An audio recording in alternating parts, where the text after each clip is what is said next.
ওরাই বলছে আইন এবং বৈষম্য থাকবে না, এখন তারাই দেখেন প্রথম রায় দিছে।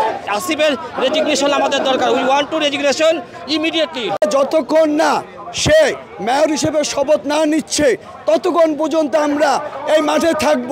যেদিন শপথ নিবে সেদিন আমরা নিচ্ছাদিনে এবং আমরা খুব ফ্রেশ মনে যে আমরা ফ্রিভাবে থাকব। এর আগে আমরা মাঠ ছাড়বো না, আমরা ছাড়বো না, কারণ এটা তালবাহানা চলছে, তালবাহানা। আগেও দিছে রায়টা, তো আগেও দিছে। এই আসিফের আইনের প্রতি তার কোনো শ্রদ্ধা নাই। ওরাই বলছে আইন এবং বৈষম্য থাকবে না, এখন তারাই দেখেন প্রথম রায় দিছে, নির্বাচন কমিশন থেকে রায় দিছে, কিন্তু উনি পথ ছাড়েন। তাহলে এখন কি বুঝেন, দ্বিতীয়বারও রায় পাইছি, তারপরে উনি তালবাহানা করে এজন্য মাঠ ছাড়তে রাজি না। আমরা মাঠে থাকবো, আমরা মাঠে থাকবো। এক্সাইটেড। সো আমরা অবভিয়াসলি আমাদের নেতৃবৃন্দ যেহেতু অবভিয়াসলি ডিক্লেয়ার করেছে, অ্যাজ ওয়েল অ্যাজ আসিফের রেজিগনেশন আমাদের দরকার, we want to resignation immediately Asif.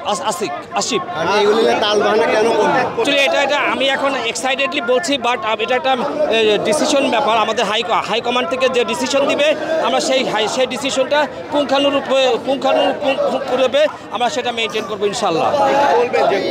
For more updates, follow us on Facebook, subscribe our YouTube channel, get the latest update on www.daily-sun.com.